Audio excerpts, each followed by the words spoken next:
Pilkada serentak 2024 kini menjadi sangat berwarna usai Mahkamah Konstitusi mengubah syarat ambang batas parlemen parpol untuk mengusung paslonnya. Banyak daerah yang tadinya terancam diperhadapkan dengan kota kosong, kini punya 2 hingga lebih dari 3 pasangan calon untuk dipilih. Kerasnya desakan masyarakat yang menuntut DPR untuk patuhi putusan MK menjadi tonggak sejarah, di mana demokrasi Indonesia terselamatkan. Inilah catatan Kompas TV. Putusan MK selamatkan demokrasi.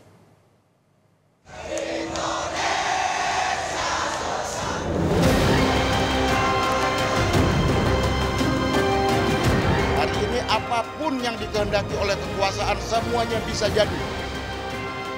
Itu telanjang kita saksikan. Raja alim, raja disembah, raja lalim, raja disanggah. Kekuatan patriotik turun ke jalan, selamatkan reformasi, selamatkan demokrasi, dan tegakkan konstitusi yang sedang dibajak oleh kekuasaan asing.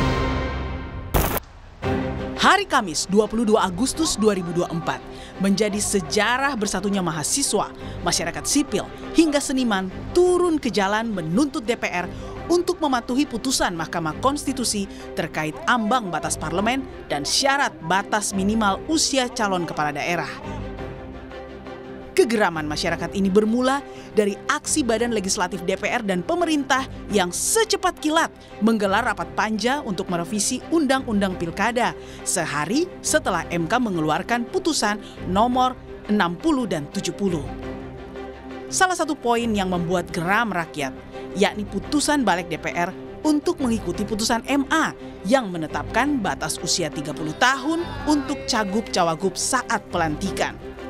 Mengetahui pengesahan RUU Pilkada akan dilakukan DPR dalam paripurna, ribuan pendemo dari berbagai kalangan turun mengepung gedung DPR. Melihat bagaimana MK yang sedang berusaha mengembalikan citranya setelah wajahnya habis porak-poranda di sebelumnya, dan hari ini kita sudah mendapatkan sebuah keputusan yang sangat kita hormati dari MK, masih juga berusaha untuk dibegal, masih juga berusaha untuk dijegal. Kalau konstitusi sedang melakukan perbuatan yang mengembalikan nobility-nya sebagai konstitusi, lalu hari ini kita mendapatkan kenyataan bahwa itu coba dianulir oleh sebuah lembaga yang katanya adalah wakil-wakil kita semua hari ini. Lantas Anda di dalam ini wakil siapa?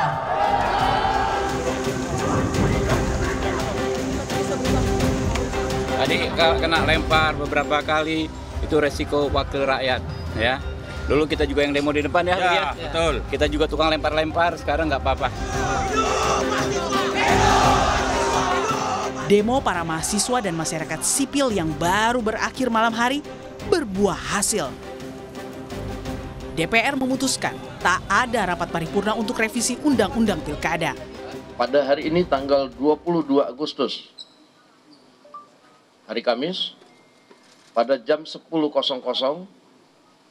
setelah kemudian mengalami penundaan selama 30 menit, maka tadi sudah diketok bahwa revisi Undang-Undang Pilkada tidak dapat dilaksanakan.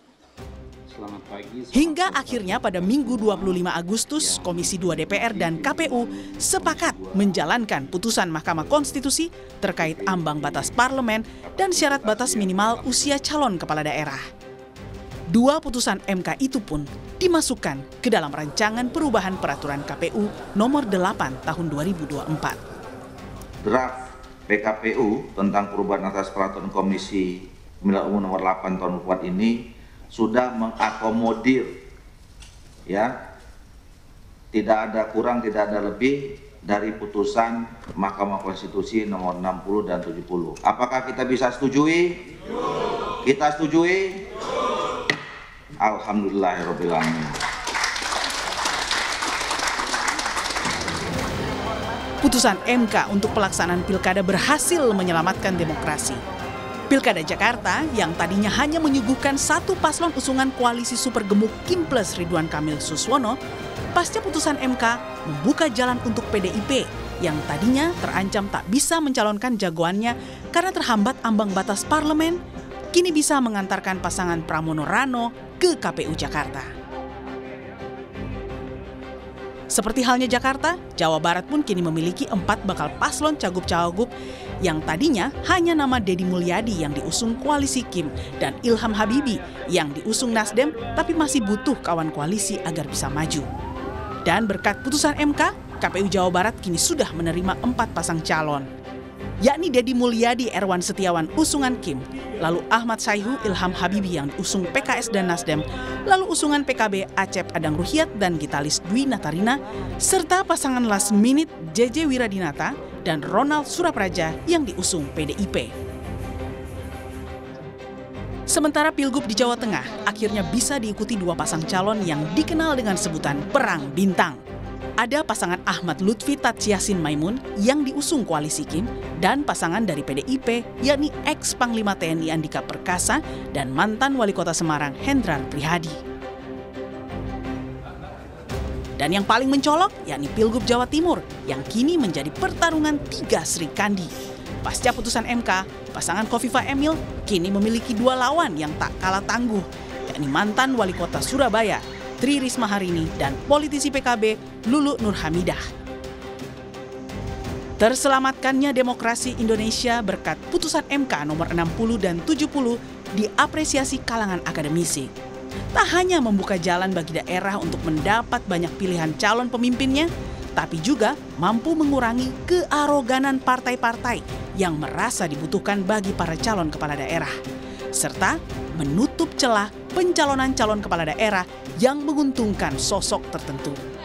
Mahkamah Konstitusi sebagai pengawal konstitusi dan demokrasi harus berdiri tegak untuk menjunjung tinggi konstitusi dan menegakkan demokrasi. Kami rakyat siap terus bergerak demi menyelamatkan demokrasi, menyelamatkan rakyat banyak, dan menyelamatkan Republik Indonesia. Tim Liputan Kompas TV.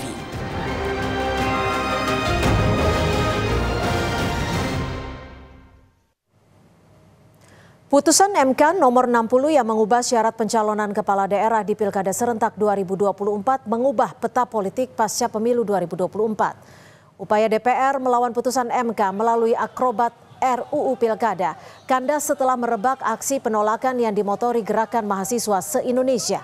Sebelum putusan MK 60, Pilkada dihantui dominasi kota kosong akibat pemborongan parpol pemilik kursi di legislatif, baik provinsi maupun kabupaten kota.